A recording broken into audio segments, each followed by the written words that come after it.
السلام عليكم ورحمة الله وبركاته. وعليكم السلام ورحمة الله وبركاته.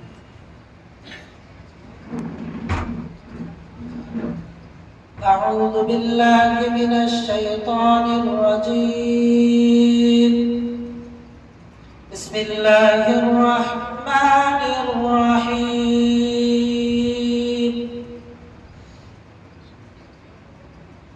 والعصر إن الإنسان لفي خسر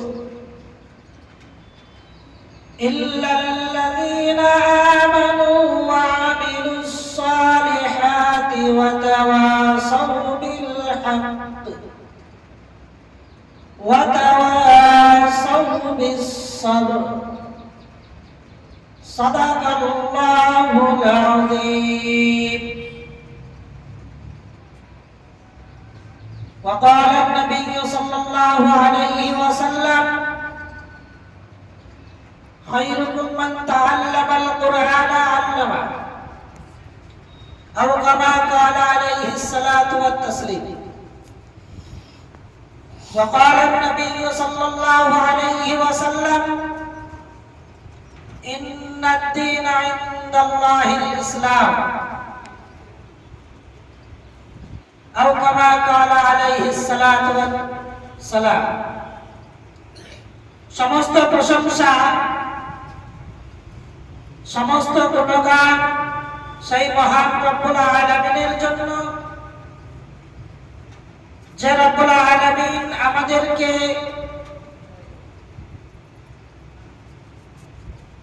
বহুত এলাকা থেকে ছাঁটাই ও বাছাই করে নিয়ে এসে আজ আল্লাহ পাক রব্বুল আলামিন মেহমানে রাসূলের কেউ মা এবং কেউ বাপ হয়ে আমরা আজ এই অনুষ্ঠানে এসেছি বা আসার তৌফিক দান করেছেন। তাই সেই রব্বুল আলামিনের উপরে শুকরিয়া আদায় করি, সকলেই বলি আলহামদুলিল্লাহ। তারপরে জানাই যিনি আকাই নামদার তাজদারে মদিনা আহমদে মুস্তাফা মুহাম্মদে মুস্তাফা, সকলে বলি সাল্লাল্লাহু আলাইহি ওয়াসাল্লাম। যে নবীকে সৃষ্টি না করা হলে এই 18,000 মাখলুকাতকে সৃষ্টি করা হইতো না। যে নবীকে সৃষ্টি না করা হলে আজ আমরা পৃথিবীর আলো দেখতে পেতাম না। যে নবীকে সৃষ্টি না করা হলে আজ আমরা এখানে স্থায়ীভাবে চলাচল করতে পারতাম না। যে নবীকে না পৃথিবীতে পাঠালে আজ আমরা এই যে দিনে মাজমার মধ্যে বসেছি এবং দিনের কথা শোনার জন্য এসেছি, আল্লাহ পাক রব্বুল আলামিন আমাদেরকে আনিয়েছেন। তাই সেই রব্বুল আলামিনের প্রতি, সেই রব্বুল আলামিনের নবীর প্রতি শুকরিয়া আদায় করি, সকলেই বলি আল্লাহুম্মা আমিন। দেখুন, আল্লাহ পাক রব্বুল আলামিন কোরআন পাকের মধ্যে জানিয়ে দিয়েছেন,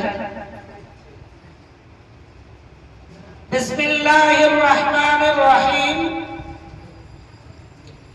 ওয়াল আসর ইন্নাল ইনসানা লাফি খুসর। আল্লাহ পাক রব্বুল আলামিন বলছেন, আমি আসরের কসম খেয়ে বলছি,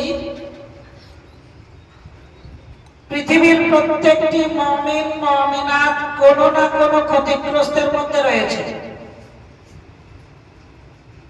কি বললেন? কোনো না কোনো ক্ষতিগ্রস্তের মধ্যে রয়েছে। এই কথা শোনার পরে নিশ্চয় আমাদের একটা প্রশ্ন জাগতে পারে কিনা?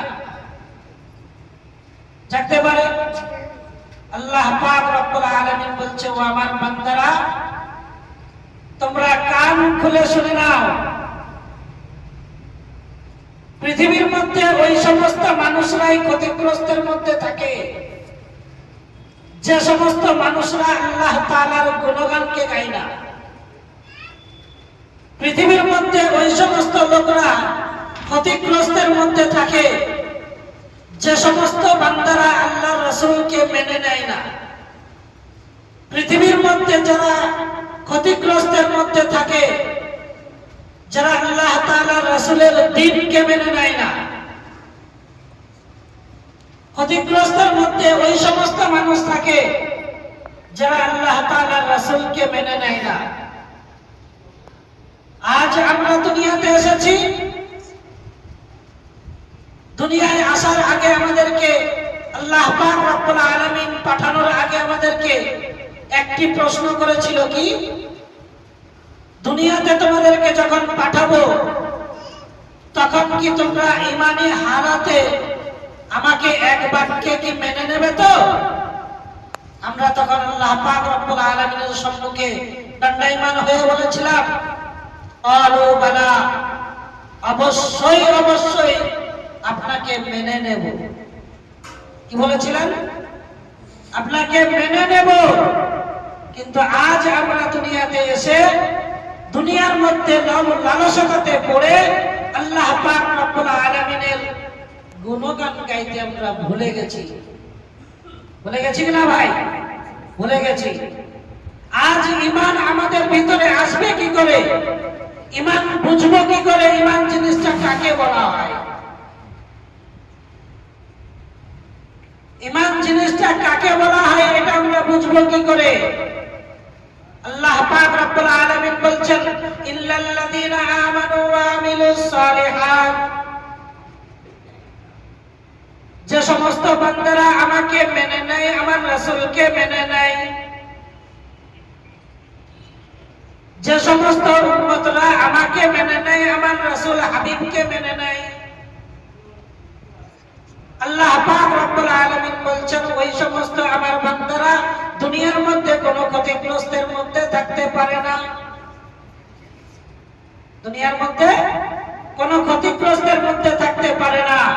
তাহলে আপনারা বলুন, আজ আমরা যে মজমাতে এসেছি, বসেছি, আজ আমরা আমার পেটের ছেলেদেরকে ঈমান শিখার জন্য আজ মাদ্রাসাতে ভর্তি করেছি, দ্বীন শিখার জন্য মাদ্রাসাতে ভর্তি করেছি, আজ মাদ্রাসাতে পড়ার জন্য হাফেজ কারি মাওলানা বানানোর জন্য আজ আমরা দ্বীনের রাস্তাতে পাঠিয়েছি। তাহলে আমরা যারা ক্ষতিগ্রস্তের মধ্যে আছি নিজেকে নিজে চিন্তা করি, আজ আমাদের ঈমানকে কবজায় করে আঁকড়িয়ে ধরতে হবে কিনা? আঁকড়িয়ে ধরতে হবে কিনা? অবশ্যই ধরতে হবে। আল্লাহ